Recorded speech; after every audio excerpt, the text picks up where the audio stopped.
Americanism.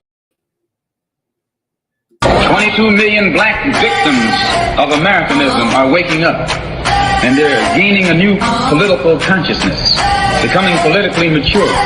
And as they develop this political maturity, they're able to see the recent trends in these political elections. Any minority that has a block of votes that stick together is in a strategic position. Either way you go, that's who gets it. You're in a position to determine who go to the White House and who stay in the doghouse. You're the one who has that power. You and I have never seen democracy. All we've seen is hypocrisy.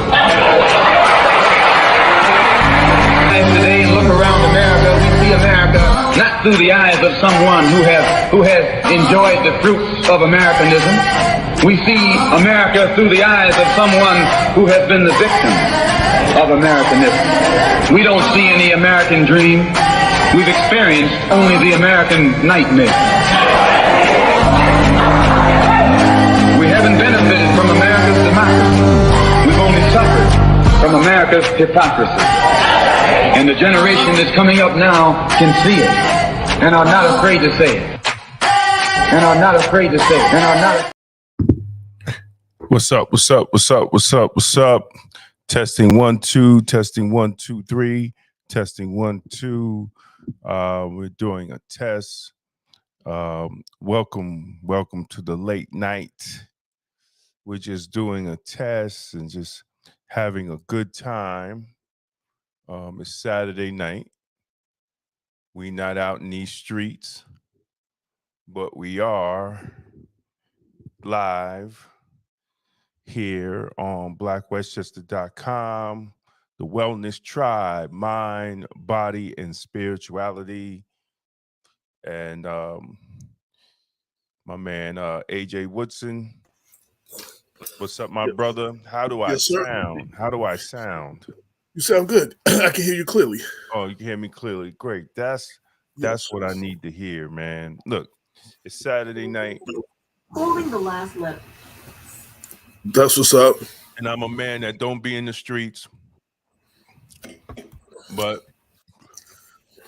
I'm online here trying to push some products. We got some vitamins on sale. We got a Father's Day sale coming up. So everybody that's watching, if your loved one, your son, your father, your grandfather, get them some vitamins, man. VitaHealthNewYork.com. The code is 35, Father 35. It's gonna start on the 8th. Don't try to get it now because you ain't gonna get it. It's gonna start on the 8th. It's a black-owned company. Check it out. You got the Vita Super Sea Moss, 35% off. You got the Vita Masculine Tea, 35% off. You got the Vita Masculine Boost, 35% off. You got a vitamin multivitamin and the Vita Prostate. Keep that prostate healthy. Definitely. So check it out. It's gonna be 35% off starting on the 8th, all the way through Father's Day. So check it out. Check it out. So, how do I sound and look and all that other stuff? The picture clear? No, you look good. You look clear, man. Okay. You look clear, brother. Did you get another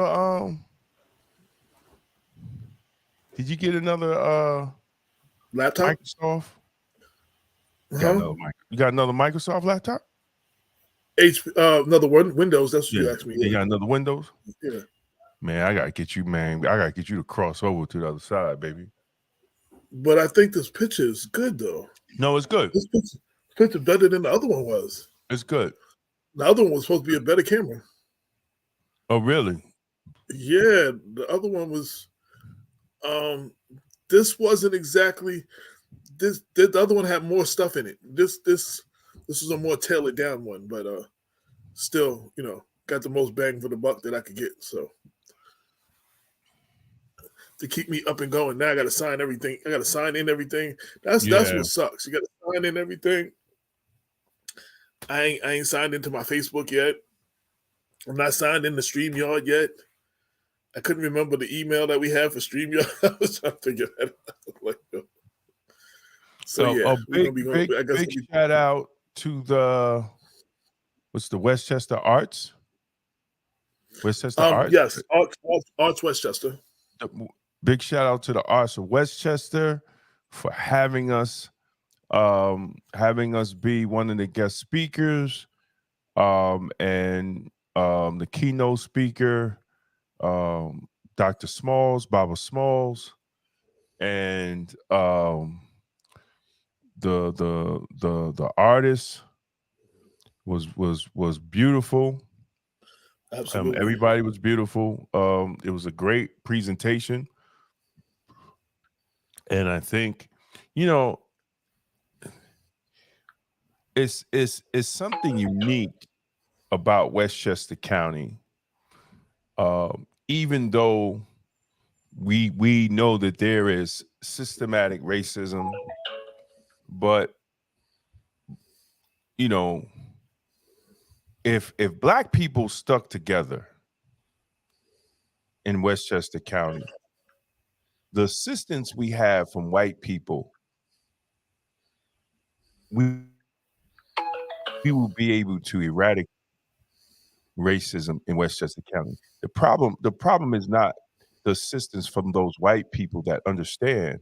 The problem is from these Black folks that fight against each other for power. What's up, my brother Henry Terry? How you doing, brother? And that's what up, Henry Terry?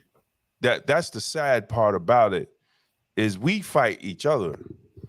We have a lot of assistance from white people that recognize the need for freedom, justice, and equality in Westchester County. But it's always us. We always the one that get in the way,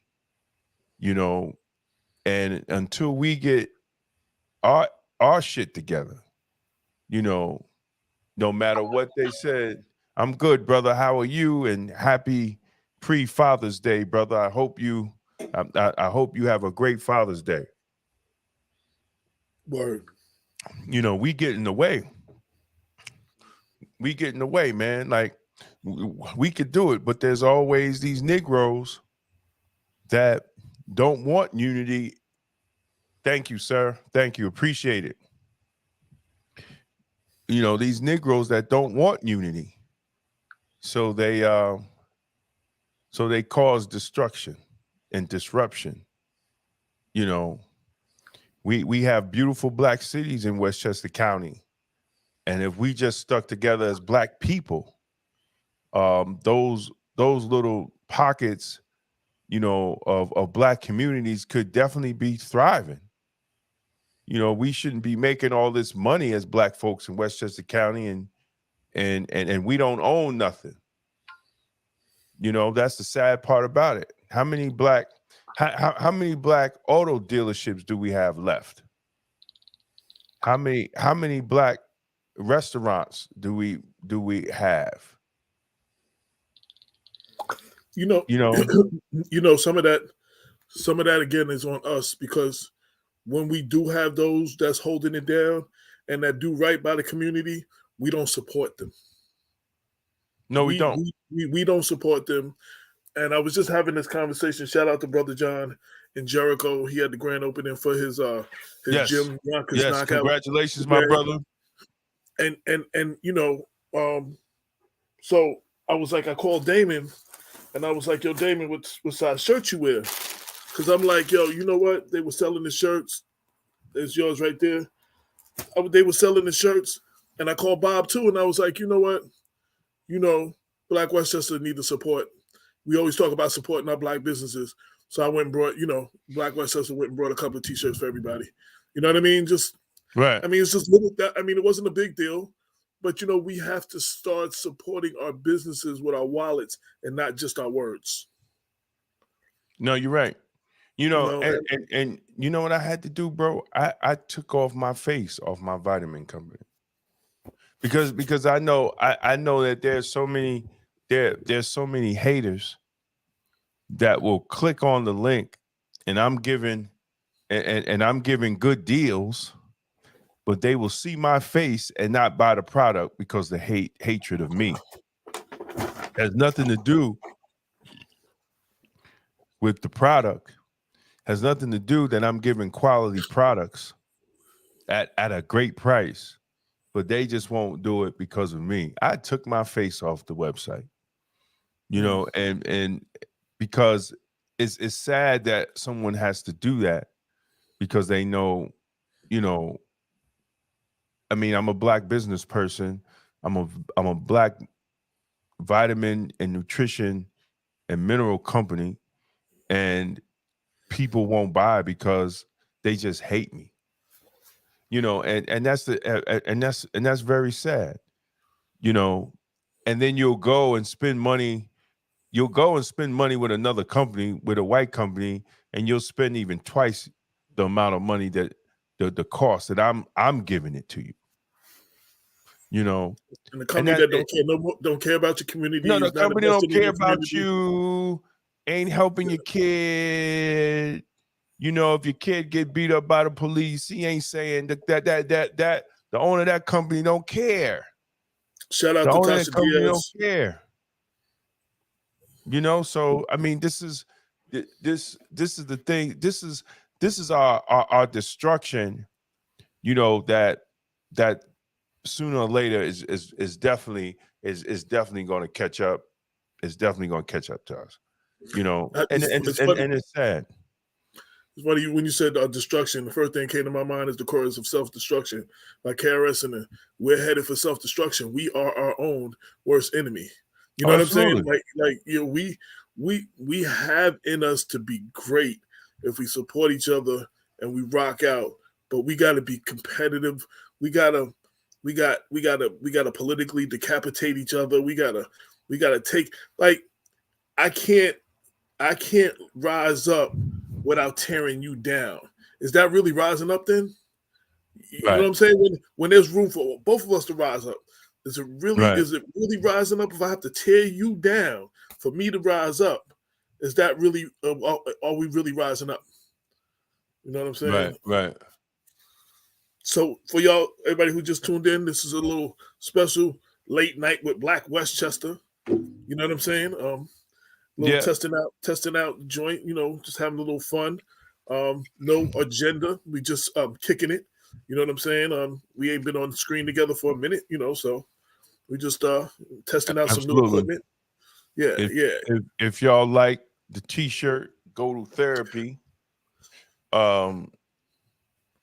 I'll put the link in there, and y'all could get the t-shirts and support the cause of health, wellness, mental clarity. The Wellness Tribe, mind, body, and spirituality, and we're trying to do some great things here in Westchester County. And big shout out to the Mount Vernon Public Library allowing us to do some things there for health and wellness and mental clarity. So come out and support. The first event coming up on the 8th this week is celebration of Father's Day, conversation with Black men. We're going to be talking about Black fatherhood, Black men's health, and how Black men can play an important role in stopping crime and violence in the Black communities. And also we're going to talk about Black male and female relationships. The moderator of the event is going to be my sister from another mother, Nikki Toy. And we're going to have Brother Youssef, who's a spiritual life coach, health and wellness. He does everything. We're going to have our own Dr. Bob Baskerville. Yes. Jesse Van Loo. Yes. Myself, and entrepreneur, Chris Lattimore is going to be in the house. That's what's up. And I think it's going to be a great conversation of Black men from different aspects of life, experience, and having a conversation. And Nikki's doing the questions. And AJ, like I know, is going to be very thorough. Absolutely. My sister's thorough. Absolutely. So I'm glad to have her aboard and helping us out and being that female, giving that female perspective and giving that female voice when we're talking about health, wellness, and mental clarity.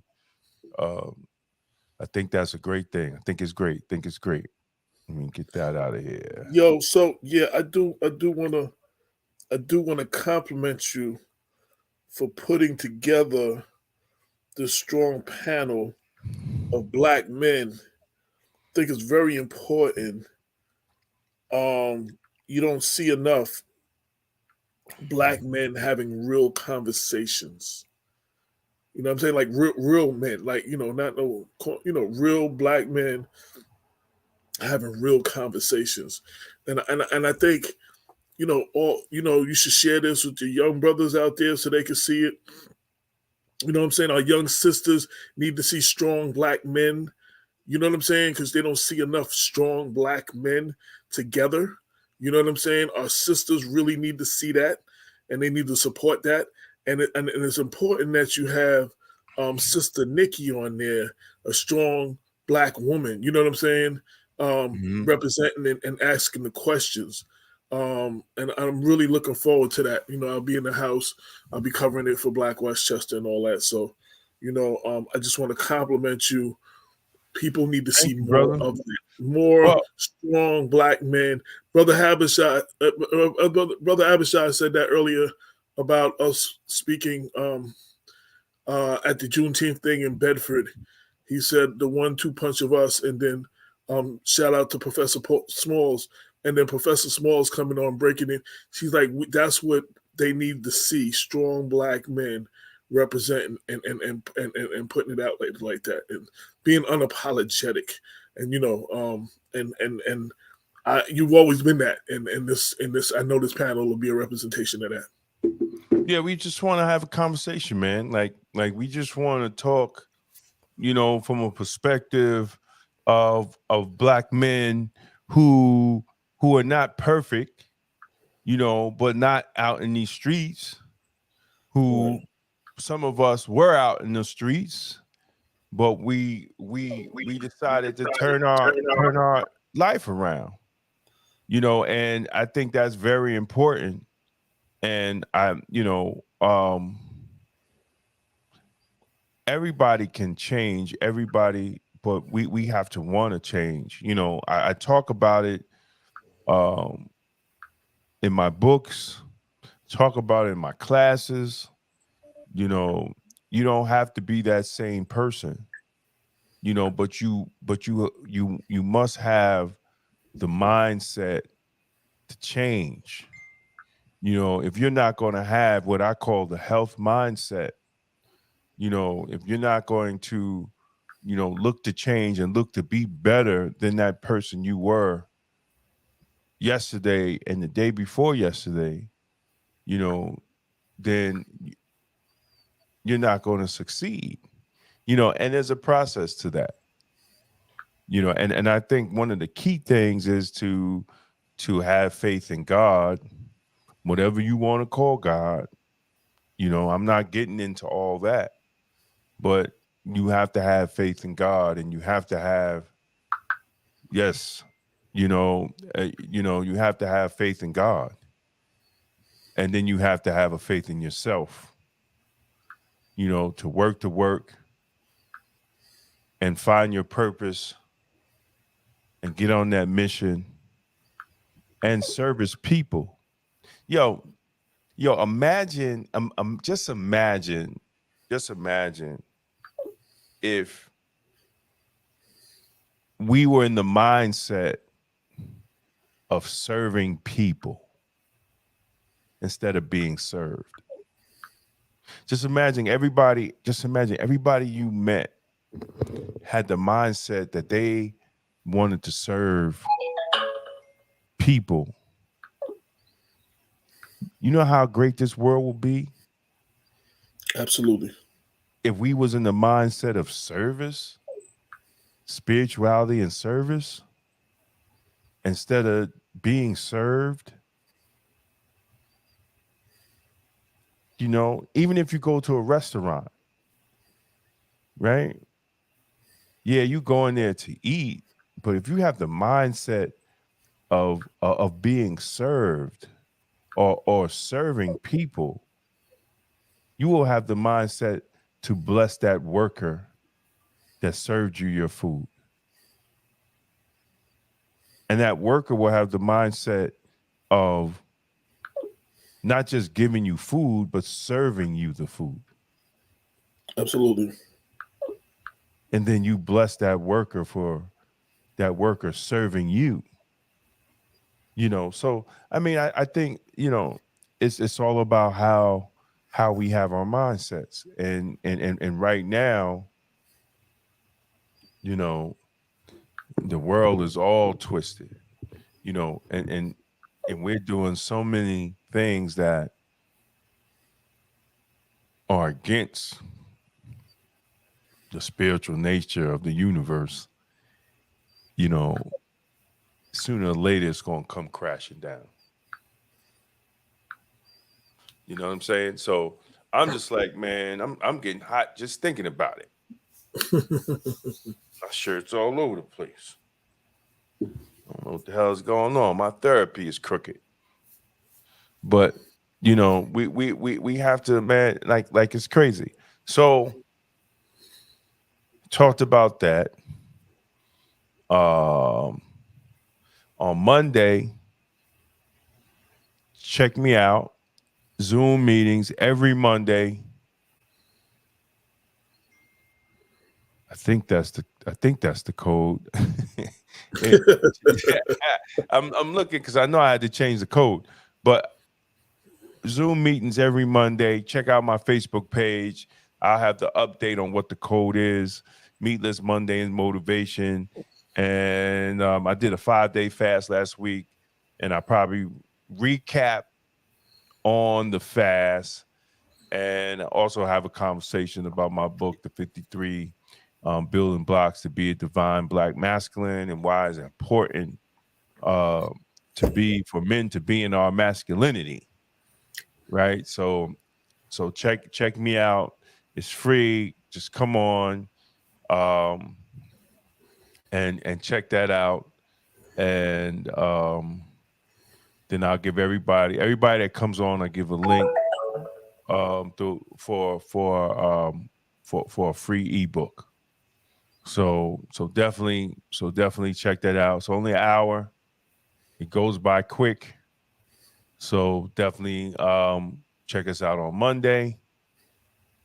And in July, we're gonna have my brother. I call him Dr. Cedric because I could never pronounce his last name. But he wrote a great book, The 7 Steps to Prevent Chronic Disease. This is also at the Mount Vernon Library. They're allowing us to do great things there. July 8th, 2023 at 11 a.m. That's a Saturday. Come meet Dr. Cedric.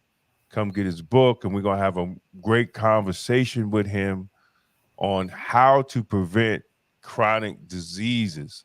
Listen, Black communities throughout the nation are suffering from high blood pressure, high cholesterol, type 2 diabetes, you know, and if you don't have it, you're blessed, but damn sure you got one of them, or you close to having one of them. You know somebody got it. You know somebody who died of it. You know somebody dealing with it now. Yep. And obesity. You know, I said in the video, how can we believe in Jesus and be sick? how can we claim that we follow the Christ and have a body filled with disease when God came to give us life? When those that preach Jesus say he died to give us life. Why do we have all these diseases? Then there's something, then we ain't doing something right, brothers and sisters. If that's what the gospel is preached, if he died to give us life, then why Black communities are full with diseases and chronic illnesses? Huh?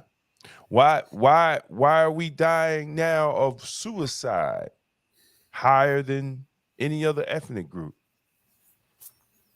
If the Jesus we follow came to give us life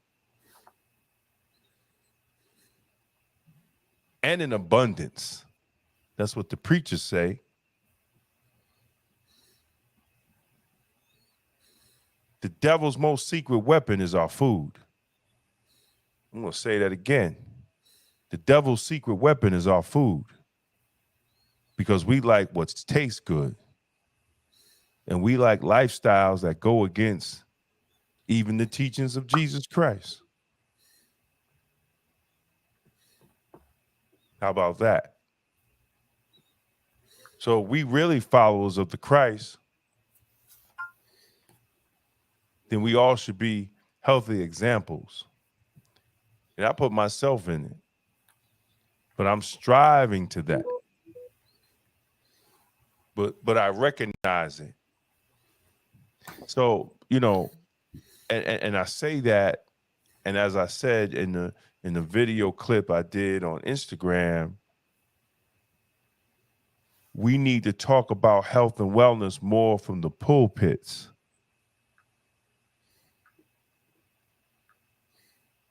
We shouldn't go to funerals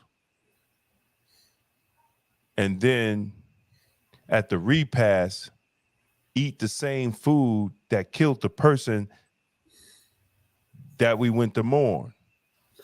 Wait. Not eat the same food, but we shouldn't be serving our people the same food that killed the person. I mean, that's the same thing. Yeah. You know, they serving it.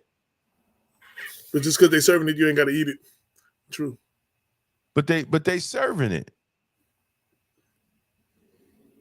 But they serving it. So, you know, if Aunt Jordine died from heart disease, she had a pinky toe amputated, and she was on all this medication. And we go to the funeral, and after the funeral, we eat the same food that Aunt Jordine was eating for the last 20 years.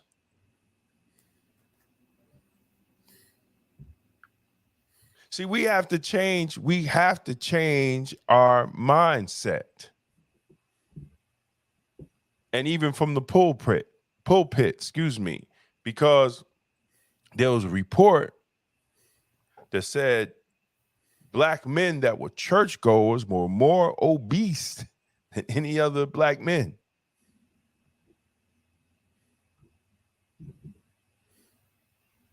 Why is that? If we believe in a God that gives us life and we're obese.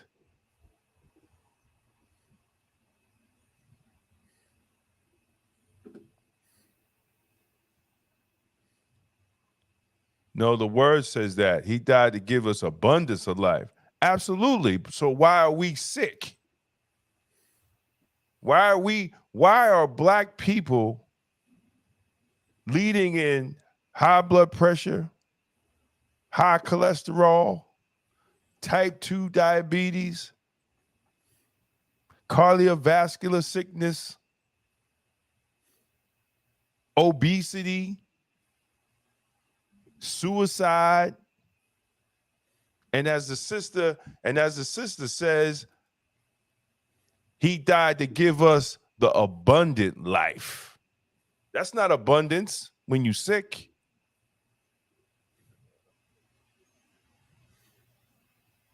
That's not abundance. So if he died to give us abundant life, and we believe that he died to give us abundant life, then we all should be a picture of health, because that's what we believe. At least that's what we say we believe. So I think we have to change our mindset, even how we look at the Lord and Savior Jesus Christ, if we believe, in changing how we eat and how we look at food. Because the food is the energy that gives us abundant life, not just faith.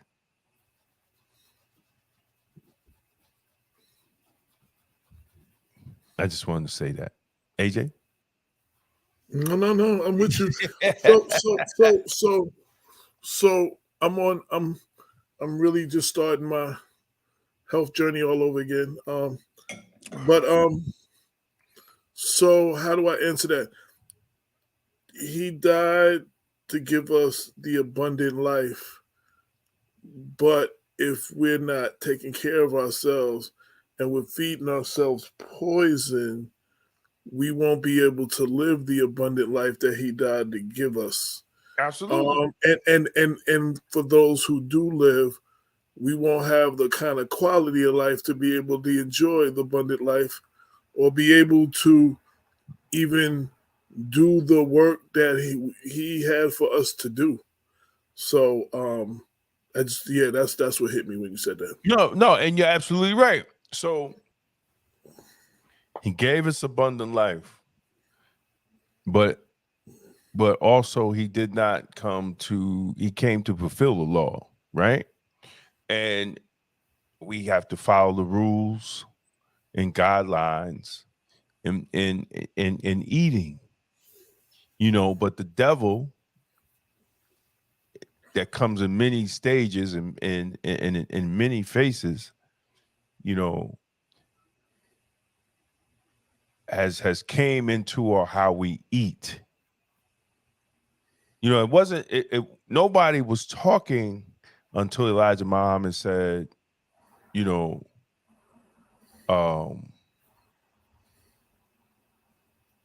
this is how we eat. And it wasn't just for Muslims. It was just, it was for people who believe, so, I think we still have to go back to what we put in our body. And we also have to understand, and the reason, and the reason why I say this, and I talk about it in my book, the fact that at that time I was on the same medication as my mother. Well, I noticed. Now, my mother had open heart surgery. She had diabetes, which they ended up amputating her leg. But in the process of me being her caregiver, I noticed that I was on the same medication as she was. So it was easy for the doctors to dismiss that and say that it is genetic. Oh man, it's your DNA. You got these chronic illnesses because your mother has these chronic illnesses. So I said, Doc, how can it be the DNA if I'm adopted? That's not my biological mother. So how could I come up with the same diseases and chronic illnesses as she has? You're telling me it's DNA. I'm saying it can't be, because that's not my biological mother. But you know what was the same? Was our diet. Our diet was the same. It wasn't our DNA. It was our dinner. That's what connected us. And that's what connects every black person. But the medical field will tell you it's your DNA, but you're eating the same food that great grandma Hattie ate. And yeah, she might have lived till she was 87, 88, 89, but she still had those same chronic illnesses. And that's why you got them, because the food in the black community, like other ethnic communities, are passed down from generation to generation to generation. And then we end up having the same diseases. So you could break the cycle by breaking what you eat, by breaking the diet. And not allowing some of these doctors who in their medical training never took nutrition, never took any holistic courses, never took body wellness courses, and they pump you with the medication. Now, I'm not by all means, I'm not telling anybody to throw away their medication. But what I'm telling you is that you have options. And we have, and as black folks, we have been fooled to think our illnesses was in our DNA, but it wasn't. It was just the food that we ate and the lack of exercise.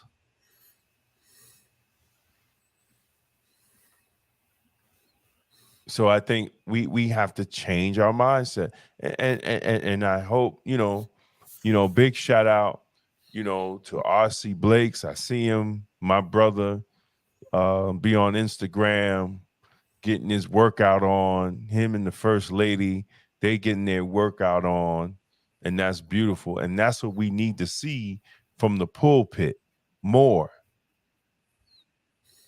is our pastors working out. Is our pastors talking about health and wellness and being healthy and beating chronic illnesses?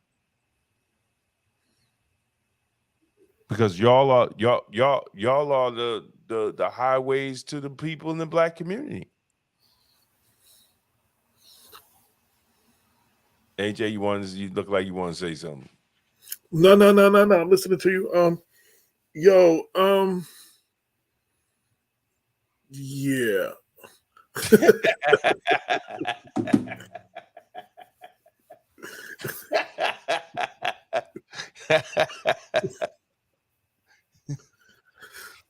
we got to do better though. But yes, he said, yeah. But I think that one thing you said, I think it is important for our pastors, our black preachers, to teach health and wellness and preach on health and wellness from the pulpit. Because basically, and let's keep it real, if you got a decent sized church, the people that are attending your church, they pretty much bought in. You know what I'm saying? They follow you. They buy in. They're inspired, or whatever, by what you say. You're their spiritual shepherd. You know what I'm saying? They come to you right for guidance or whatever. And we need the spiritual food that is fed, but we need to talk about. We have a whole lot of people and black pastors, because I've had a black preacher or two who preached a really good word, and I really believe he was a spirit-filled man of God, but ate all the wrong things and, had all the ailments, and, eventually, those became a problem, and they couldn't, towards the latter part of their career or their life, they couldn't be as active in the pulpit in the community no more, because they're in a wheelchair, or they're on they're on a crutch, they're on a cane, or some of them are bedridden. You know what I'm saying? And they couldn't continue to do the job. So what we feed ourselves is very important. We talk about spiritual feeding. We don't talk about food. We don't talk about nutrition. We don't talk about exercise. Like, and there are some churches that I see, like you said, that one pastor who, I guess you say, was exercising or something with his wife. He was doing something with his wife that was, they have yoga in during the week for in the church, and they have exercise type stuff, and they promote that, and they walk the track. They have walking clubs together and stuff like that. You know what I mean? Like we need to do that. We need to do that. We need to get back to we're very spiritual people, but we need to have a mind, body, and spirit in alignment. Which is something that I'm striving for now. I have no way accomplished it. Anyone who can see me, but it's something I'm actively working on. We have to get our mind, body, and spirit in alignment. That is one of the main reasons for the problems in the Black community now. We are not in alignment. We're not in alignment with God. That's a whole nother story. No, we're not. We're not. But our mind, body, and spirit is not in alignment. And other religions, and that is a religious thing. The Buddha, there's something about your chakras or something, right? And then it's chakra. all the other, it's a mind, body, and spirit. When your mind, body, and spirit are not in alignment, we have what you see in the communities, in our communities. You had a lot more alignment going on like that. You'd have a lot less. You have a healthier community. You know what it's like for a healthy community? You have healthy Black men. That's what I said, strong Black men. You have leading their families, and we're teaching our kids the right. We have healthy communities. We don't know what a healthy community looks like. Right. Yo, the crazy thing is, that's my next book. It's called The Health Mindset, and where I get into all that. I'm taking courses now for body healing, right? And one of the crazy things, like we do not. I don't think we take our bodies for granted. And I also think we don't understand how powerful our bodies are. And the connection our thoughts are to our organs, right?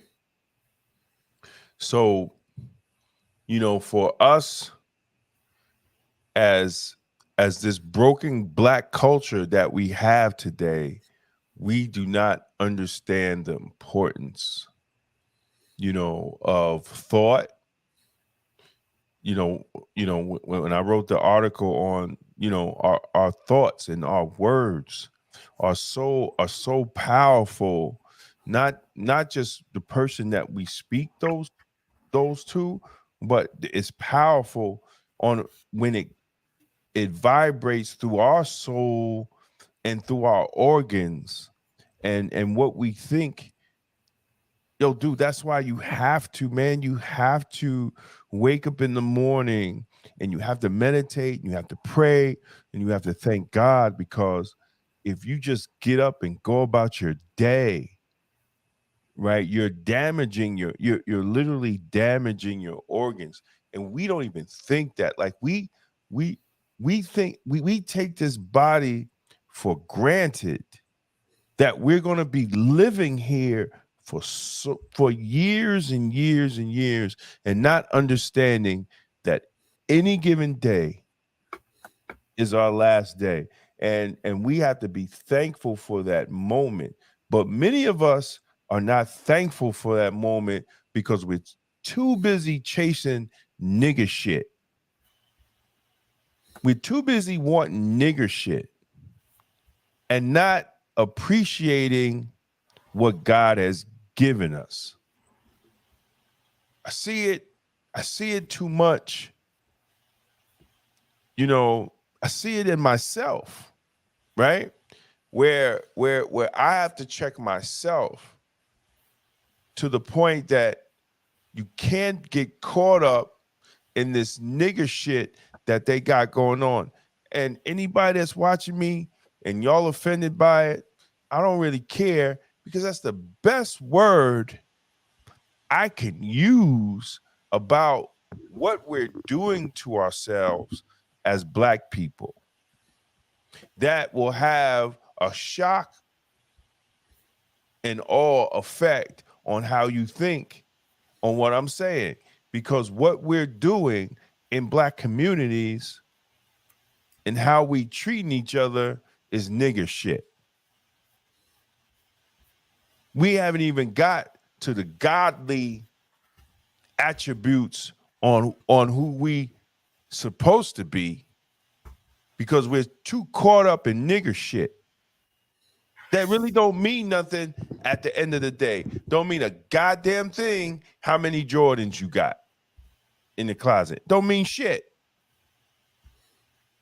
Don't mean how many bags you got. All that shit don't mean nothing. Don't mean how many whips you got. It don't mean nothing at the end of the day.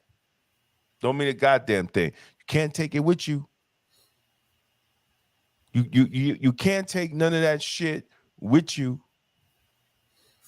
And to be honest about it, nobody gives a fuck what you got anyway. You think they do.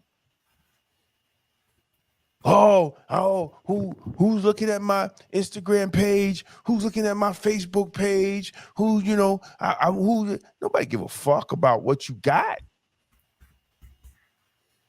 They're too busy trying to get theirs. If you're living your life worried about who looking at you, then you're wasting your fucking life. You're wasting your whole fucking life. If you're worried about who looking at you, who cares what you got?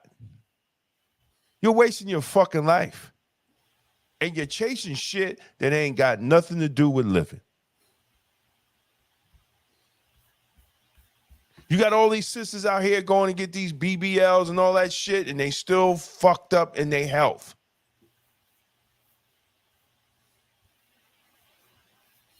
And a lot of them need to heal, and they need therapy. A big ass and titties don't change that you need therapy. You just a chick that need therapy with big ass and titties. That's all. That need to heal. Healing is within. And I think we don't understand true transformation, whether it's spiritual or whatever, starts from within. It doesn't even matter sometimes on the outside. You can be the best looking mess out there. If you have to, the changes have to come from within. When like, okay, so let's just take like church, like, you see someone, they gave their life to Christ and they got baptized. Before there was the baptism, there was the change and transformation within. The physical act of the baptism was basically just a public act. You know what I'm saying? And right. Out of sign. But if there's no change within, you went down a dry sinner and you coming up a wet sinner. Like you just a wet mess now, but you ain't changed. If you didn't change if you didn't change inside, like exactly, you just a wet mess now. Like, you know what I'm saying? Exactly. I mean, that's it. I mean, I don't know how to put it anyway, but in all real changes have to take place within, have to take place here too. They have to take place here. with Henry's, I'm not signed in, so I can't bring up the comments again. But Henry's Terry said, "As a man thinketh, so is he." Yeah, that was kind of old. Yeah, I posted that up. Yeah, I know, but I'm just saying, going back to that again. Yeah, absolutely. Yeah, but it's I mean, come on, man. Same thing like when you send your child to a family member down south or something for a change of scenery because they're getting in trouble down here. If they didn't change their mind state, they're gonna get in trouble down there too. Exactly. And I'm speaking from experience. My mother sent me to a small town outside of Pittsburgh to my aunt's house. It's Arnold, Pennsylvania, New Kensington. And you know what? Within 24 hours, I met the same characters that I was hanging out with up here. I went to the local park down the block, and I was just sitting there minding my business. And because I didn't change my mind state, I was with the same character type of people. Right. Within 24 hours. I just got to this place. I never even heard of this town before. Right. But I found the same quality of people I was hanging out with in New York that I was getting right. If you're not changing yourself, see, and this is that's what I'm saying, the inner. Like what you see on the outside is a manifestation of what happened inside first. See, but this is what kills me with a lot of these women, right? They get with the same type of dudes that dog them out, and they haven't changed themselves. They haven't changed themselves. Oh, and they these dudes, oh, this, that. Yeah, but you got to look at you. Michael Jackson said it's the man in the mirror. Look at yourself first. Let me tell you, I am a marriage and family coach. I've just finished relationship psychology. And at the end of the day, with all those courses, the common denominator out of the common denominator out of everything that I got from all that, it starts with you. It doesn't start with anybody else. It has nothing to do with anybody else. It starts with you. It starts with you. It starts with your self-esteem. It starts with your self-respect. It starts if you have boundaries, on setting boundaries. There's some people, there's some people that live their life with no boundaries. And it's amazing how they survive.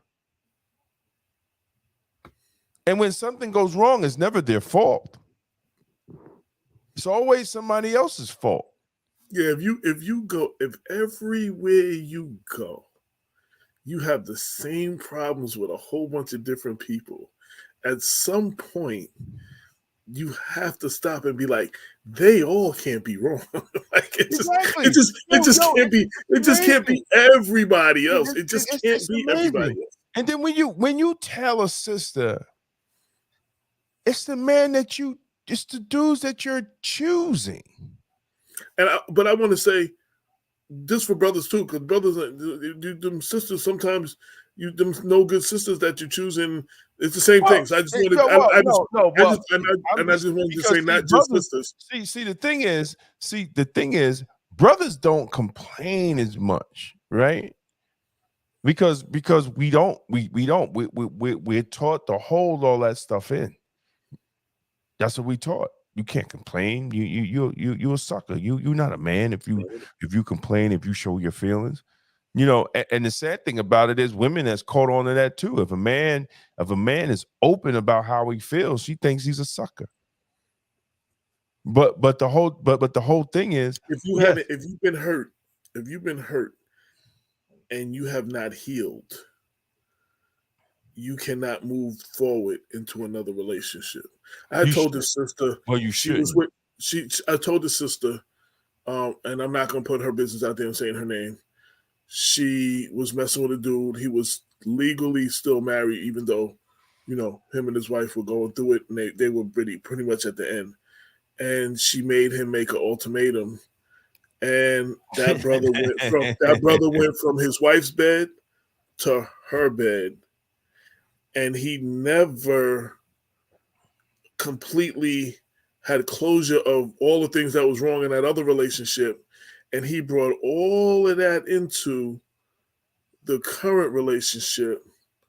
And then after they were together for a couple of years, she's like, yo, she's looking for a husband.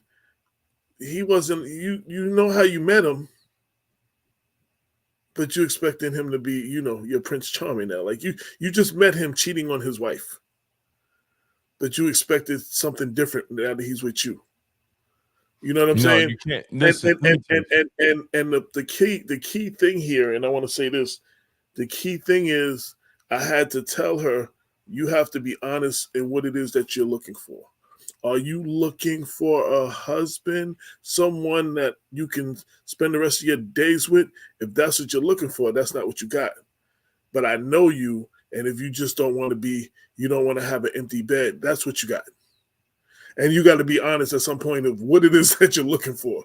You know what I'm saying? Because until you're comfortable being alone with God, where it's just you and God, you then make choices out of love and not loneliness. A lot of people are making choices out of loneliness because they can't be alone. They don't want to be alone by themselves. They can't stand to be alone. Like, you know what I'm saying? Like they can't be alone. Like, so but they need somebody else in their life. Like, so you end up making these choices out of loneliness that are not good for you. You understand what I'm saying? Right. Well, I mean, but that's what. And that's men and women. That's men and women. That's because listen, man, I've done it.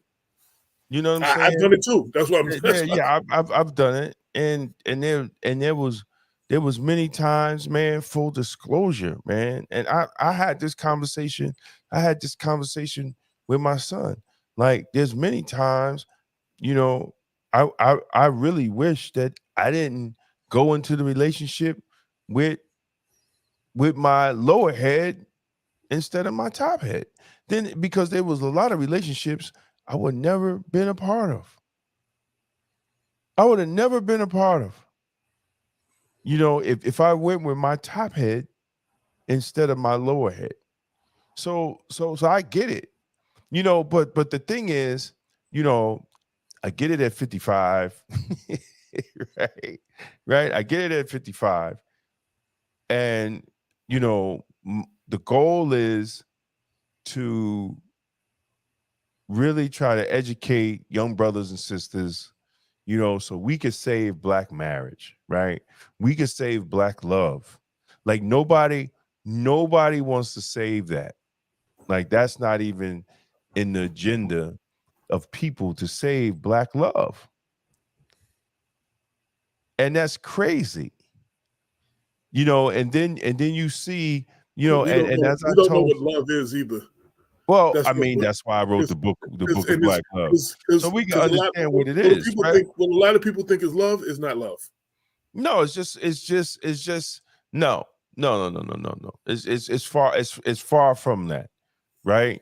So, and that's why, I'm trying to come out with the book of Black Love, so we could understand the dynamics of Black male and female relationships. Look, I'm unapologetic that I want to see Black men and women strive in relationships. Unapologetic.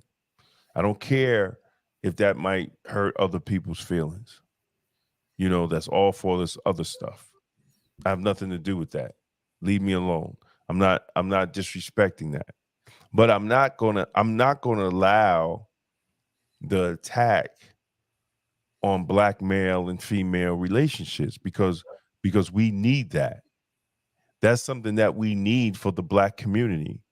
And for the last 20 some odd years, it's been under attack.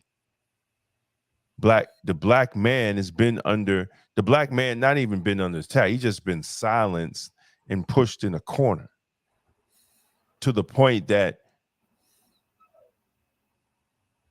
some women just feel they don't need the black man. I get it. I get all the excuses. But for the survival of the black community, the black man is a crucial key in the survival of the black community. Like, you know, people want to talk about, you know, equality and equity, but don't want to talk about the black family with the black man and black woman being a part of that. And that's the crazy, and that's the crazy. We can't talk about that if we don't talk about black family. And we don't talk about black love. And we don't talk about teaching our young boys how to be husbands and teaching our young girls how to be wives. In order for that. You know, our superpower is within the union of the black family. A healthy black family, a united black family is a dangerous thing to a lot of people. A healthy black, you can't, you know, because, you know, a healthy black family, you're raising healthy black boys to become healthy black men to be the leaders of that community. You're raising healthy black girls who understand their worth and they're not settling for, you know, those characters that, you know, a lot of them settle for right now. You know, my sister always says it was because of my father that, you know, she has a successful marriage, because he showed her what a strong black man was supposed to look like. And when she made a choice for a life partner, she picked someone who had the qualities of her father, you know, of our father. You know what I'm saying? And she had that example, and that's and that comes from the black family. You understand what I'm saying? Without the black family unit, you can't have. Without a strong, healthy black family unit, you can't have a strong, healthy black community. Right. You know what I'm saying? And you know, we have cities, we don't have neighborhoods, we don't have communities anymore. Right. You know. I mean, I go on and on. I don't want to keep going, but you know. No, but hey, listen, man. You're saying what's right. And you're saying the things that need to be said. But, you know, unfortunately, you know, people don't get it. We have to, and I just want to say, so we just, you know, having real conversations. We as a people, especially to those we love, need to learn to uplift with our words and not tear down with our words. That could be to your brother to brother. That could be wife to your husband. You know what I'm saying? That could be to your child. Right. I've seen a lady when I lived in Harlem. She would walk by every day, and every morning she would tell her kid, who could barely be 5 years old, "You ain't shit. You ain't gonna be shit. Your father wasn't shit, and you ain't gonna be shit either." Yo, you know what? I had to stop her one day because I was like, yo, by the time that kid get to be about 8 or 9, he basically has been subjected to and has no aspirations because he's only been told he ain't going to be shit, and he's not going to strive to be shit. And he's going to be the menace of society in that community. You understand what I'm saying? Because he was always told by his mother, who gave him life and brought him into this world, that he wasn't going to be shit. Right. And that he ain't shit since he could understand what the words meant. That's all he's ever been told. We can uplift. Right. There's a song by, I think, Heather Headley. It's called "He Is." I want everybody to listen to that. If more black women talk to their black men like that and affirmations into their black men, we would have a whole lot stronger community. Because I'm going to tell you, a black woman feeding affirmation, positivity into her husband, her black husband, is his superpower that makes him feel like he can take over the world and he can do damn near anything. And he's gonna want to do damn near anything for you and for your family. You understand what I'm saying? Because of Right, how right. much you believe in him. It's like we don't understand how our actions affect others. Like not just how they affect somebody else, how they affect the people closest to you, your children, your wife, your spouse, your sibling. You understand what I'm saying? How we treat each other. And a lot of that is self-hate. So how can I love you if I hate myself? Right. I love myself. How can I love you? How can I show you love? I don't even know what love is because nobody's ever showed me love because I never received love. Well, yeah, you know, coming from Yes, Heather Headley, he is. Shout out to Rosa Metz, yeah, METZ. I know the song. Hey, what's up, Rosa? How That's you a doing, powerful. sis? That's a Let powerful. me tell you. I was with a sister recently, and I was telling her if more black women talk to their man like she said he is, and she said Well, all these things, yo, that'll make him feel like yo he can do damn near anything. well, I talk about, and I don't even know if it's in here, man, because I kept re-editing the Book of Black Love, right? Which, God willing, is coming out next month. So I talk about, all right, so in the chapter, I talk about, I'm trying to find the chapter. So, Oh, go ahead. yeah. And black women must speak to their man's soul, right? This is the chapter. And I say it that the words have more power. I tell sisters here in this chapter because the book, I'm talking to men and I'm talking to men and I'm talking to women. So I'm just not, it's one-sided, right? But in this chapter here,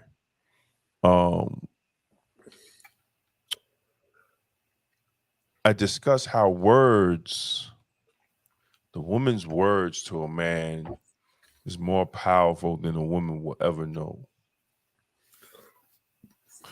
And I talk about how a woman speaks to her man can turn Clark Kent into Superman. That's what I'm talking about. Within Black Love, a woman's words builds the man up for his purpose. She speaks to a soul. However, a woman's words can also be kryptonite and kill the potential Superman. My mother used to say you could get more from a man by giving him honey than by giving him vinegar. Unfortunately, we live in a broken society. As I said in earlier chapters, Black men and women has lost the art of communicating with each other on a spiritual level, also to add to the fact of decades believing in white feminism. The toxic rhetoric of foolishness that today's women speak about has resulted in seeing men through a broken lens of how men are. How a woman views a man is how a woman will speak to her man. Many women fail to understand that you are his weakness. When a healthy man loves you, and when a healthy woman loves a man, she becomes his strength.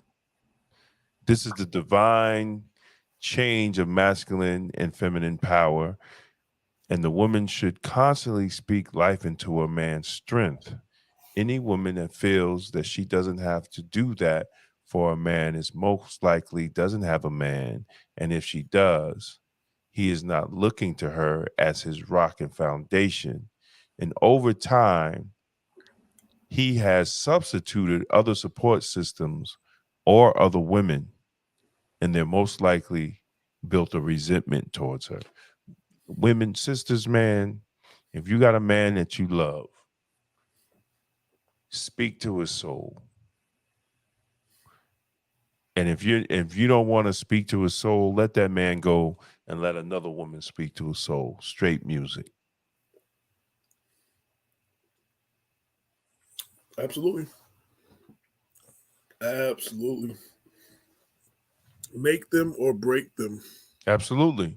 You know, And go ahead, brothers, I just want to say, and brothers, you can break a woman's spirit as oh, well. absolutely. By Absolutely. tearing her down, by talking to her like she ain't shit, like abusing. There's verbal, like we hear about domestic violence, we hear about abuse, we hear about physical abuse. Verbal abuse sometimes is worse and is harder to heal from because you can't see the scars. You know what I'm saying? Physical abuse, you see some kind of, marks and stuff. Verbal abuse, you don't see the scars. So you don't even understand how deep they cut. Right. And while it's still trying to find a way to heal, you're cutting them more and you're cutting them more and you continue to cut like death by 1,000 cuts. And you can really break someone's spirit. Dude, it's the worst thing in the world. Like, Listen, again, man. like that mother telling her son every day, he ain't gonna be shit. Yeah, He ain't shit. But you're breaking that boy's spirit. There's a lot of children, man. There's a lot of children that their parents are the worst thing that ever happened to them. And that they need counseling because of their parents. I wear these shirts, go to therapy. And I'm going to put the link in there. Go to therapy, because I think we all need some type of therapy. And the fact that, it just means that we're living in such a stressful society. And the fact that we do not understand how our words affect people, even our children. We don't understand how our words affect our children. I've heard, man, 30 years, 33 years in corrections, bro. And I've heard it. I've heard young brothers and sisters talk about, what their parents used to say, just because they, you have a baby by a man, and you have a baby by a man, and then you take out your frustration on the child. Don't do that. Do not do that. And I hear too many, and I've raised too many young men and women in jail that had those type of complaints. We should not do that. That's not the father. That's not the mother, right? Don't take it out on your daughter. Don't take it out on your son. But we do it. And I talked to my wife, how many kids run away from home? Come on, man. Like we can't, we like to blame the children all the time, but they're children. As adults, we have to bear our responsibility. And I'm speaking from personal. I had my son when I was 20. I didn't know nothing about being a father. I had my daughter when I was 22 and didn't know nothing about being a father. Exactly. I had no clue, about being a father. Right? The only thing I knew is I had to bring home the bacon. Right? Make sure that he had better than what I had. But what was lacking was the actual support. I did the best that I could, and we made our mistakes, but he's alive, and he gets it, and I'm still learning from things that my mother told me 10, 15 years ago that is just clicking now. You know, so I if that's working on me, I'm 55. You know, I'm going to be 55. He's going to be 35. You know, and I know he has a lot. He has, because at 35, I look back, I ain't know a goddamn thing at 35. I thought I did. I was making good money, but I ain't no shit. Yeah. And I know he don't know shit because I look back and I knew I ain't no shit. You know what I'm saying? But They say, we, I never understood when older people say youth is wasted on the young. it's I crazy. never. It I'm is, 57, and I'm just starting to understand that. man. Because if I had what I had here now, at Man, let me those tell you ages, something. at that age, 25 and 35, I'd have been a dangerous individual. Let me tell you I'd something. have been a dangerous. I don't have the physical whatever that I had at that stamina at that ages. You know what I'm saying? Let me tell you, it been something else, boy. Man, listen. If I'd been, you know, like I pulled up that picture, man. I found that picture of me back in the day. If I could just go back in time, man, if I could have like, if I could just multiverse or some bullshit that they be and just go back and stop myself, like pop up and be like, yo, don't you do that. or better yet, do that, because there's a couple of things that we should have done Exactly. that we didn't Exactly. do. No, me is most likely don't go in there. Oh Don't yeah. do that. Right. But we all have No, that. We me. all have that like person that got away like they was the best thing for us, but we couldn't see it back then. Man, listen, man. Leave all them alone and get your paper, boy. Oh, Get yeah, your yeah, paper yeah, and buy real estate. Right? Yeah. Now they've been my key. Be like, listen, man, no, don't go to that party. Don't do that. Don't go over there. Don't do that. Work is overtime. You know, when Sergeant I can't remember the sergeant name, when he came out and he had this whole thing of all this property down in Virginia and had the blocks locked off, buy the property. Dude, I remember that, man. He came out, Sergeant Finley. He came out with all these maps of all these lines and properties, all that. He said, y'all brothers got to get on this property. You know, now he down there, multi-millionaire, down there in Virginia somewhere, you know, and it was crazy. And he used to try to get, he used to come out, he was a sergeant, man. He used to come out with the whole layout with the property lines and the open lots and everything. He said, "Come on, man, you gotta." I never did it, bro. And she said, "You're right. I used to work at one forensic and part of the jail. We would have some sad stories. Absolutely." She said, "Yeah, you remember? Yeah, that's exactly. He used to come with all this property that was probably nothing back then. I ain't never paid it no mind, and we just laughed him off.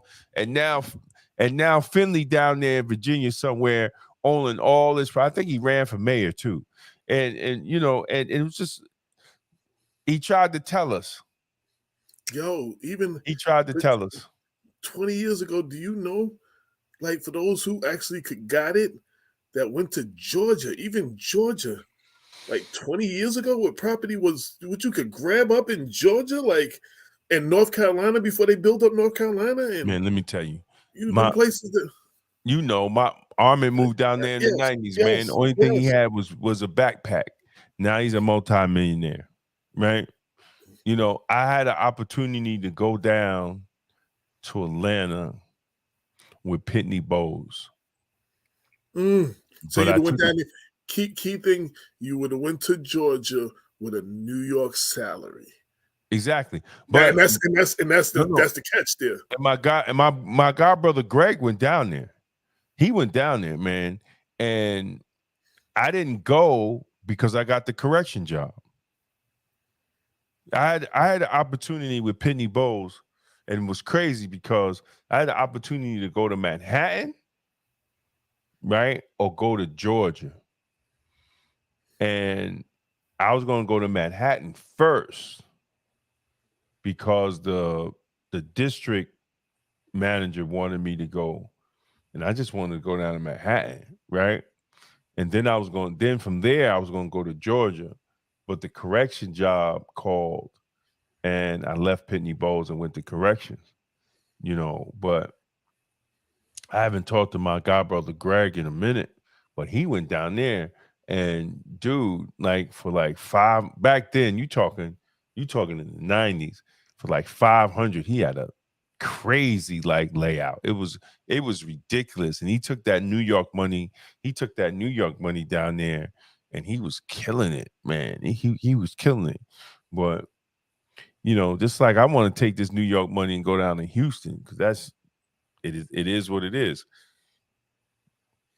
I think black folks need to just migrate from New York and go down south, because New York is like whack. I don't even know how young people maintain in New York. But they never knew nothing else, though.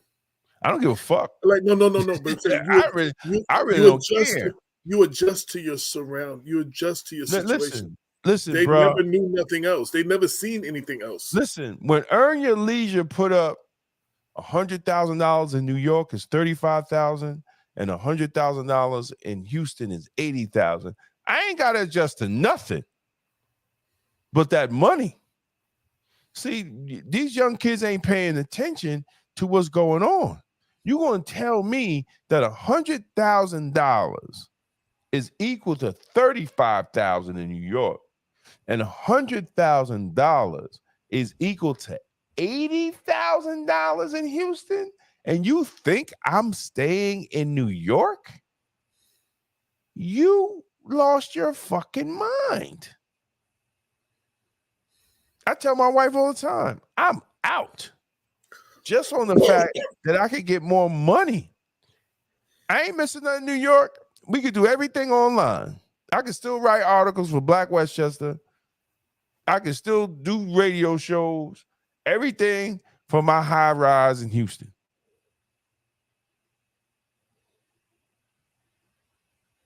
My father went to Georgia and opened up a restaurant and built a house and churches. He brought his New York hospital. Exactly. 7,000. Exactly. Listen, I don't understand. I don't understand that. Listen, New York, I done been to all the restaurants. I done been to everything. It ain't nothing left in New York but a bunch of broke motherfuckers trying to act rich. That's all it is. And a bunch of scammers trying to act rich. With Stephen, living just enough for the city. Exactly. Living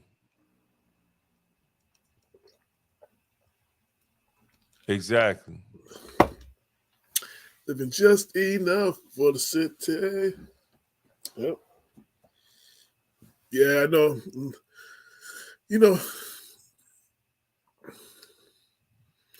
Again, getting your mind right,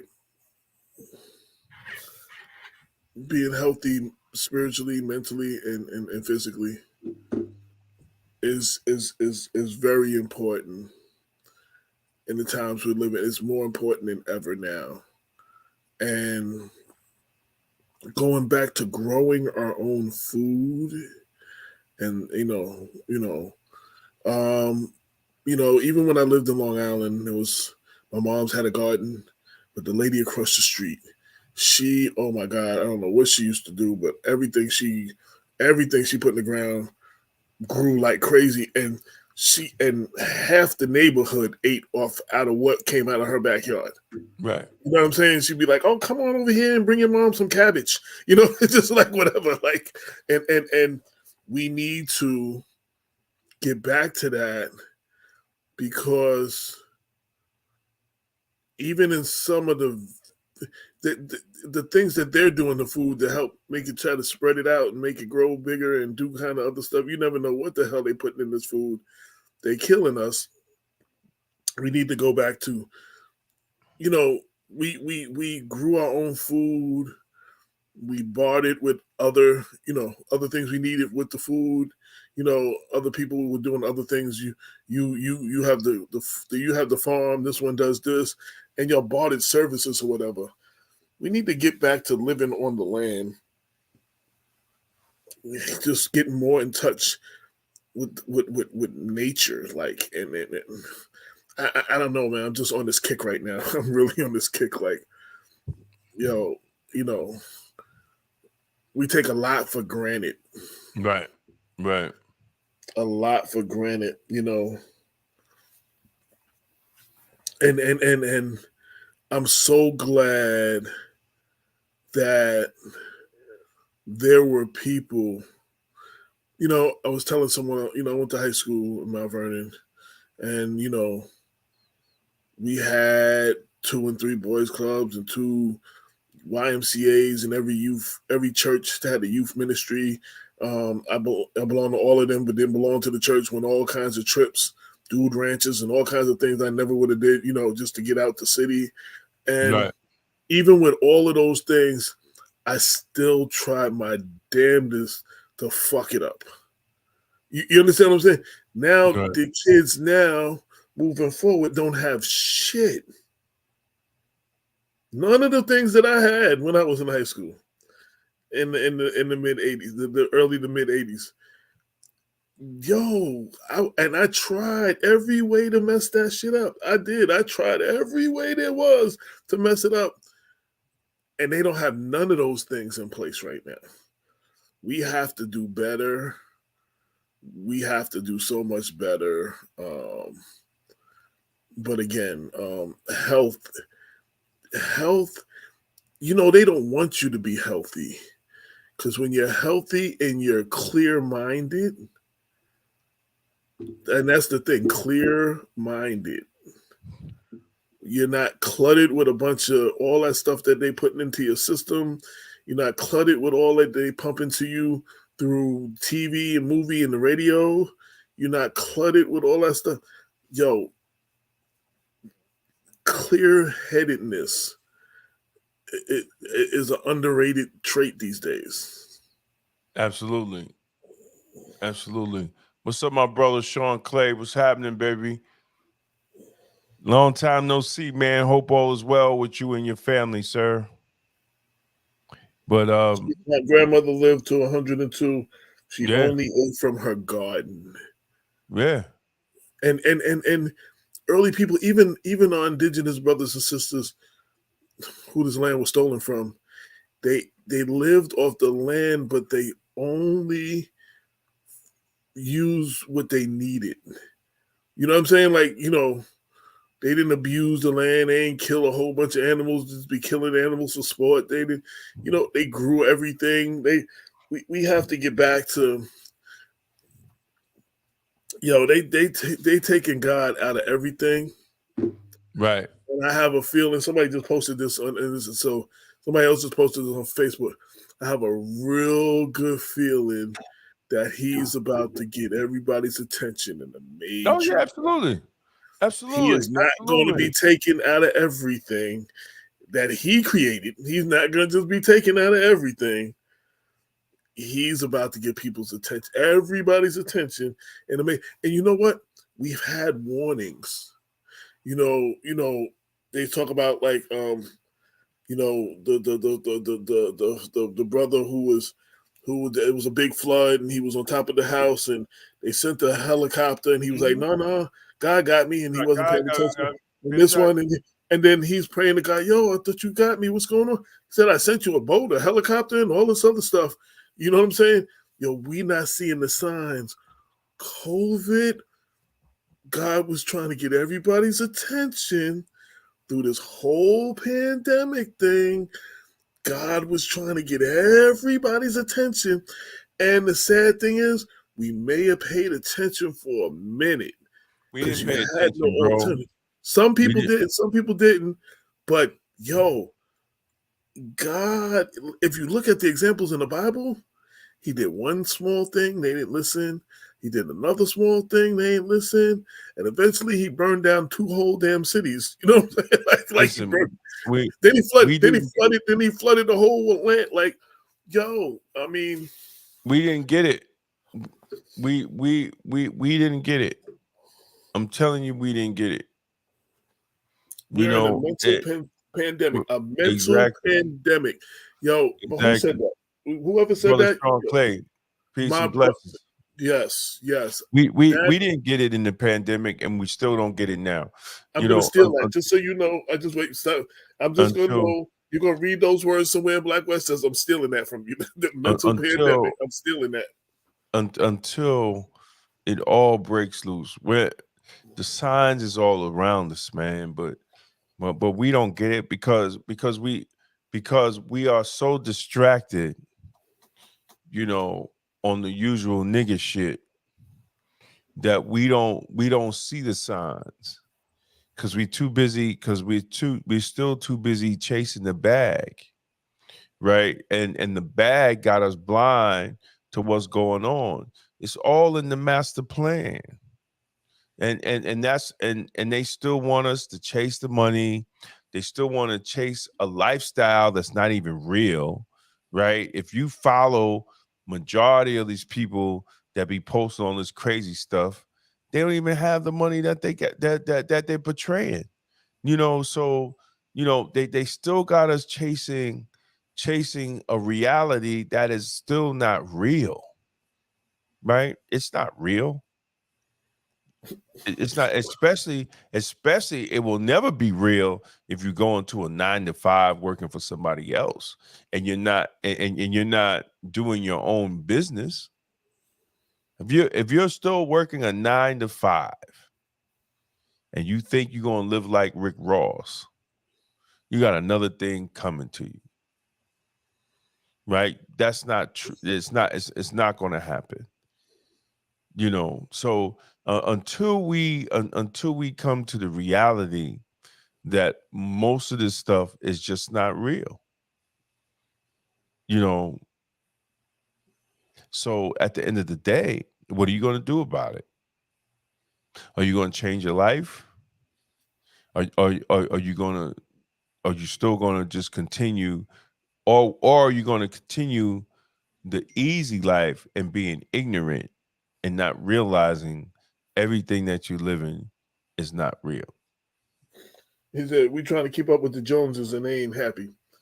No. Yeah, that grass is greener situation. Yo, it's greener because it's not your grass, because you're not doing the work, because you're not seeing everything looks greener. Everybody else's issue, because they're not showing you, you're not seeing the bad parts. You're only seeing same thing. Social media is the epitome of that. Nobody's showing you their trauma. They're not showing you the drama. They're showing you what looks like the good life. They're showing you the good stuff. Like, you know what I'm saying? You'd be like, I want to live like that. No, you don't know what them people is going through, how miserable them people are, what happens, in abusive relationships they're in, and you don't know what's going on. Just because they dress nice or they got some nice clothes or they work somewhere where they get these things. You know, some of these people have this stuff on in the videos and on social media. That ain't their stuff. Right. Same stuff you see the artists with. When we had the Conscious Brothers in Harlem, then they did DMX and them did that movie. I mean, the video down 125th Street. So old white lady that was sitting with us, she got $20,000 for the day for DMX to ride up and down the street in her really expensive Mercedes. You understand what I'm saying? He looked good chilling in the Mercedes. That's an old white lady who just, that's what she do. She is in this thing where every time they need cars like that, they rent her car. Yeah, you know what I'm saying. Well, I mean, my point is, what you see them in, that ain't theirs. What you see them wearing, that ain't theirs. The jewelry you see them wearing, if it's real, a lot of times that's not theirs. That's just put on to impress y'all and make them look good in the videos and stuff. And you see the video over and over and over, and you like, I want to live like that. They're not living like that. Yeah, but we still. I mean, look, I love what 50's doing, and God bless. Hell breaking loose in their house. Oh yeah, all hell's breaking loose in their house. Yes. But at the end of the day, man, like these shows don't do nothing for, I mean, it's still not doing anything for us, man. But but I mean, it is what it is. But at the end of the day, like we're not evolving into anything that can save our people, right? Our communities are still catching hell. Our educational system is still trash. We're still. You know how long our ancestors said they wanted to have black leadership. They wanted black leadership in our institutions like the police department, in our city halls. You know how people was fighting for when we get a seat at the table, how it's going to be different. You see some of the communities now that we got those seats at the table. Some of them are worse, and we can't blame nobody because it's our people from our communities that are there taking advantage of the people and making it worse. Man, let me tell you something, man. There's still black law enforcement that don't even know the history. They just think they were just able to wake up and take a test and become a police officer, a probation officer, a court officer, a fireman, a correction officer, a federal agent. They just thought that they could just take a test, and they have no fucking clue on the sacrifice of black men and women before them to even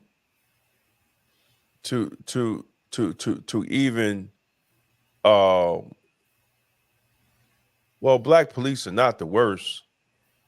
Black police don't know their history. And when you don't know your history, you don't know how to act. And unfortunately, these young brothers and sisters today, as I was saying, they don't understand the struggle. They don't understand the sacrifice. One thing about the Jewish community and Jewish people, they teach their generations about the Holocaust, and they say never again. We fail to teach our generations the same thing, so we could say never again. Never again are we going to allow our communities to be abused by law enforcement, because they were those that marched. They were those that sacrificed for black people to take a test. I still know people that are alive that they used to have to take algebra on the police exam.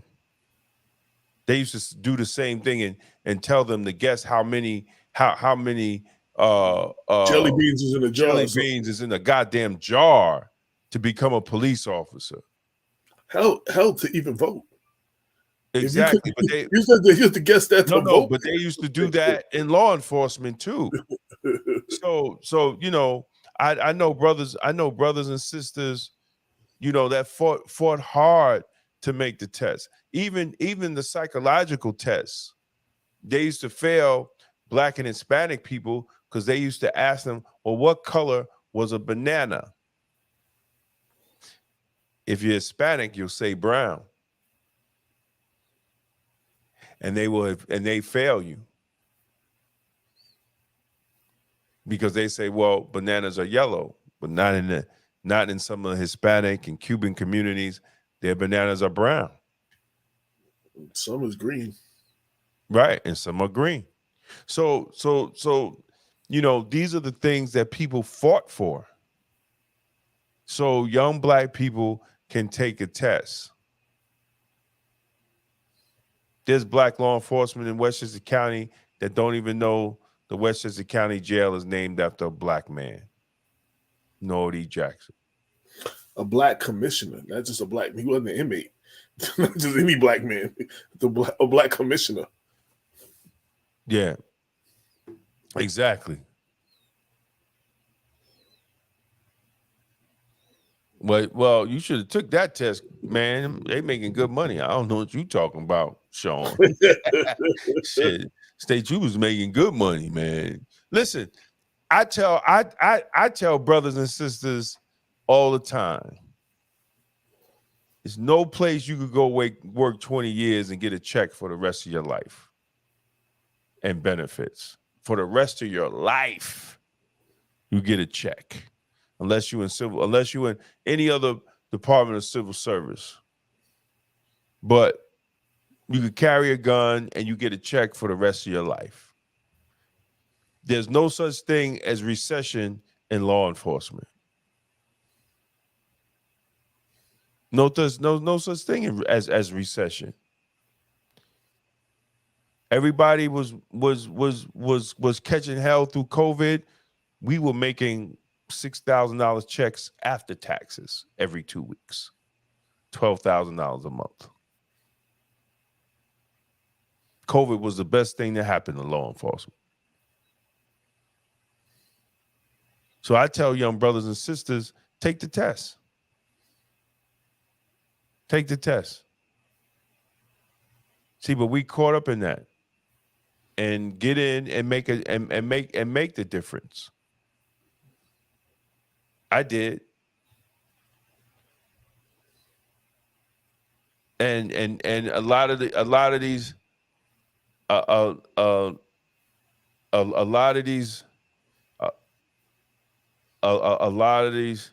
well, Metro North is good. You still got a pension, my brother. I ain't mad at you. A lot of these brothers and sisters, man, they don't take the test. It's recession proof. You got a job that's recession proof. Especially if the department's not run right. you can work all overtime you want. You know, but at the end of the day, man, you know, we got to get more black brothers and sisters on. Ain't nothing wrong with being a cop in your community. Ain't nothing wrong with that. I understand. You rather be poor and broke or having money and benefits. Then you go out there robbing somebody and then you mad at the cop for arresting you and locking you up when you could have been that cop.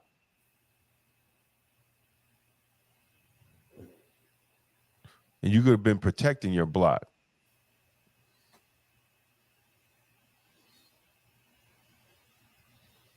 You know, we don't even I don't get it. You know, that the black community hate the police so much, but the police is the first one that they call.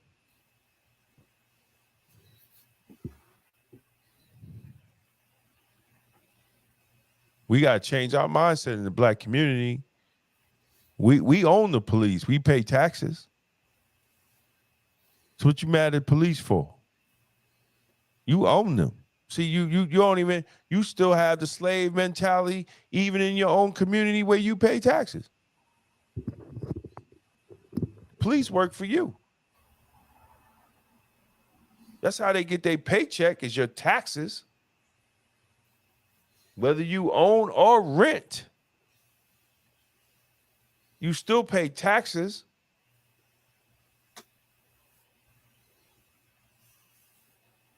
So why are you not taking control of the police in your community that you pay taxes for, that you pay their salary?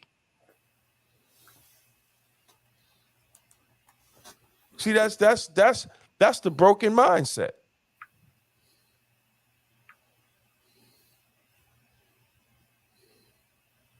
Exactly. You're exactly right, Sean. Ain't no such thing as defunding the police. See, that was a myth that they started. Defund the police, and the only ones that went, look at Mount Vernon. Their police department is defunded, and they're catching hell. because they got politicians that want to defund it. Poor police officers can't even get a raise, let alone get proper equipment.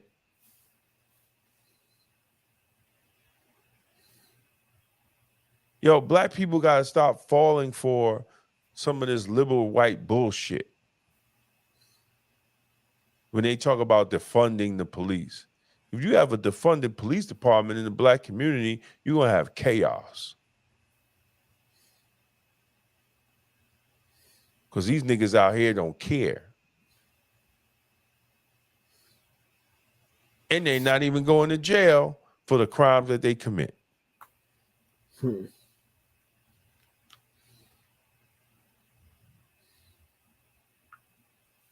So I think sometimes the black people that actually live in the community need to have a real honest conversation with a lot of these white liberals that got these politicians' ear.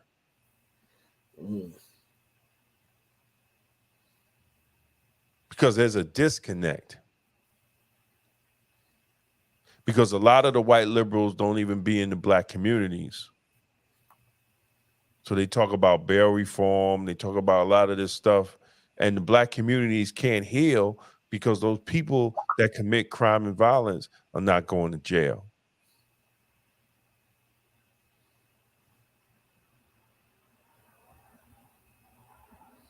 See, because the poor black people that are victims don't have enough money to spend to finance politicians' campaigns.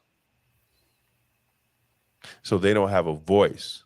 But you white liberals that really believe freedom, justice, and equality, you need to sit down with the black people that are in the communities that you're pushing policy for. So you understand if you push a certain policy, how it will actually affect the people that live in the community. Instead of some rich white man like Bloomberg that has a lot of money to spend, that had never spent a night in the projects.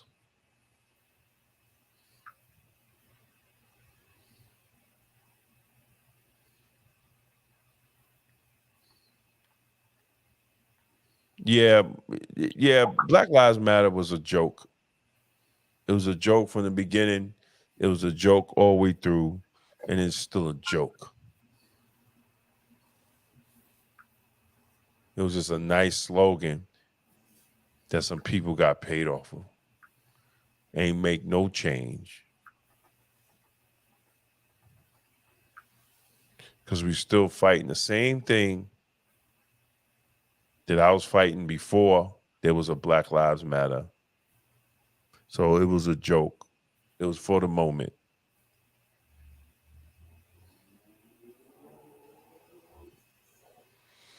So y'all, this Father's Day. Yes.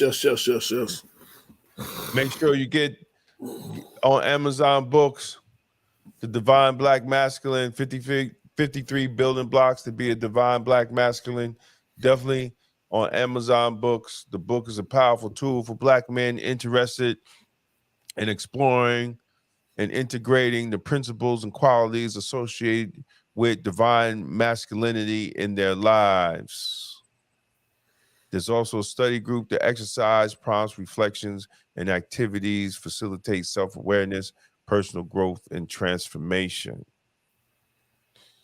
Also, this Father's Day, Vital Health Nutrition, VitalHealthNewYork.com, 35% off. It's going to start on the 8th. Don't go there right now. It's going to start on the 8th.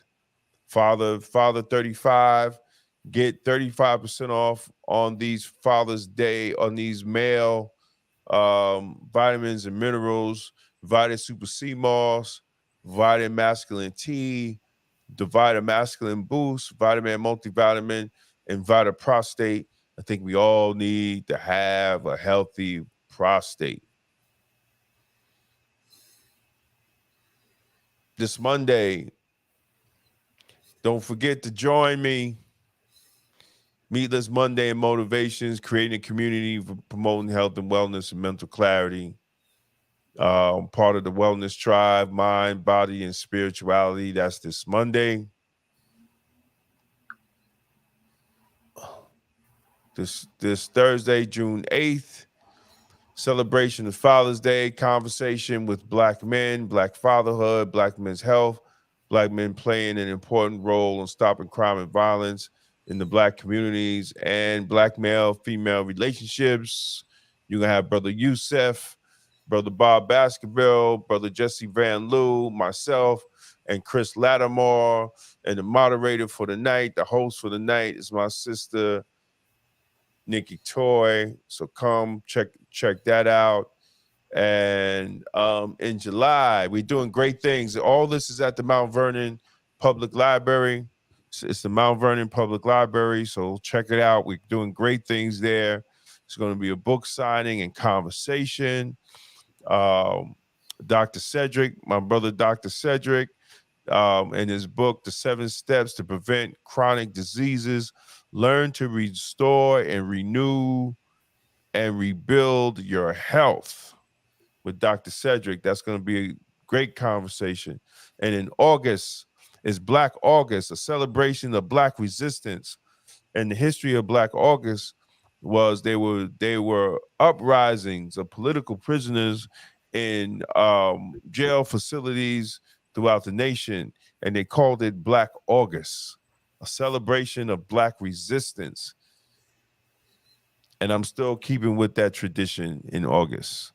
And join us, the Health Mindset, Vital Health Nutrition, in the Mount Vernon Public Library, a film screening and conversation. The film is The Killing of Kenneth Chamberlain. If y'all don't know, Kenneth Chamberlain Sr. Was killed by White Plains police over 10 years ago when he accidentally set off his body alarm, his body alert, his health alert. And, you know, God bless his son, Kenneth Chamberlain Jr., has been fighting the fight for justice for over 10 years. Yep. And there's a movie, they made a movie about his father's ordeal called The Killing of Kenneth Chamberlain. And it has won many multiple. If you look at the flyer, all those little words that's in those little things are all recognition and awards from different film festivals. And we're going to watch this movie, and it's something that happened to somebody right here around us. And his son, Kenneth Chamberlain Jr., is after the screening. We're going to have a great conversation, and he's going to give us an update on the case because they're still in federal court with White Plains Police Department.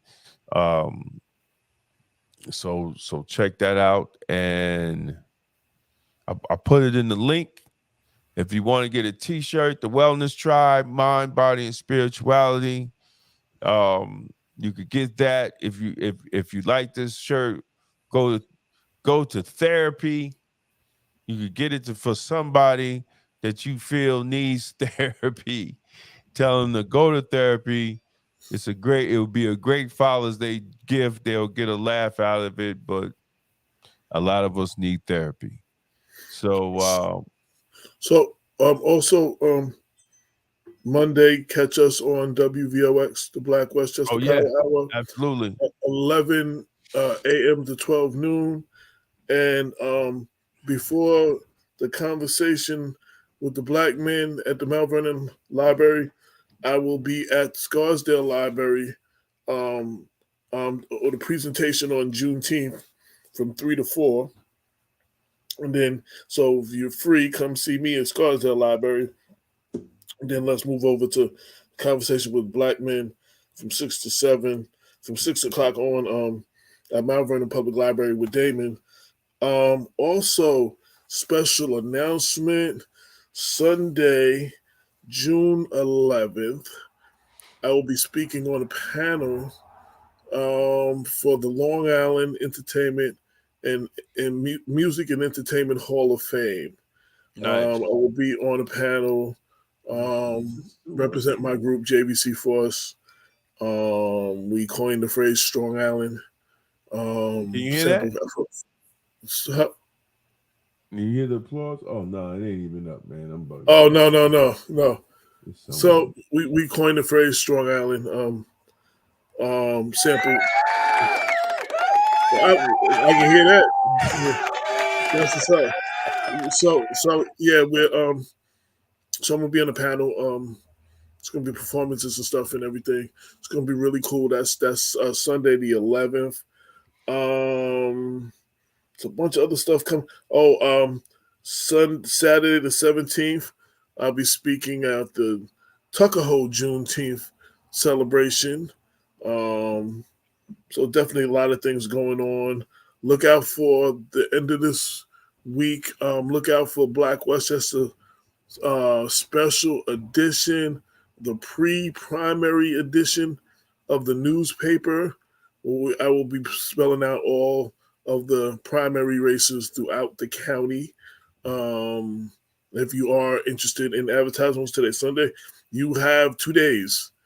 2 days. 2 days. If you want to advertise in the special issue, and then our regular issue will come out somewhere around June 20th or something. So working on that. There's some other stuff coming up, but that's all I can think of, and I can see on my calendar real quick. Also going to be a guest judge at the YCOP Men Cook event. They brought me in as a special guest judge. I think that's next Saturday on the 10th. So support them. YCOP's doing a lot of good work. Make sure y'all go support them. All right, that's what's up. That's what's up. And we thank everybody for watching. I know, man, it's almost 2:00. Yo, so talking about growth, this ain't what me and you would have been doing on those Saturday night about 20 years ago. Nah, and man, I've been out there chasing. I've been out there in Brooklyn and Manhattan, and then I'll stop at Bobby's on the way home. The kids one last drink, halfway drunk. Now I'm just here, man. And even if we were doing this ain't the conversation we would have been having 20 years ago either. Nah, man. 20 years ago, man, I'm chasing skirts, man. I'm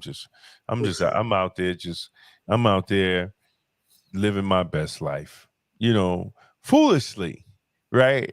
So, but I mean, let me tell you something, man. I will never change my experiences because it has made me who I am. But I also was able, it was like crazy. Like from every night, I knew where to go, right? From Monday, even on a Monday night, I knew where to go where there will be women. Monday night, Tuesday night, Wednesday night. And you know what? Friday, Saturday night, I really didn't care. I always liked Monday nights, Tuesday nights, and Wednesday nights. I really, Thursday nights, you go to the usual spot, you go to Bobby's, you go here, you go there. But my favorite nights in New York City was Monday night, Tuesday night, and Wednesday night. And that amazes me, right? It wasn't even Friday and Saturday. To me, if you hung out Friday and Saturday, you was a lame, right? Lames go out Friday and Saturday. Lames go out the weekend, right? The real people, as far as I was concerned back then, and I don't know how it is now because I don't even do that, and I'm not even interested, because I'm trying to get paper, right? So my goal now is I'm building wealth.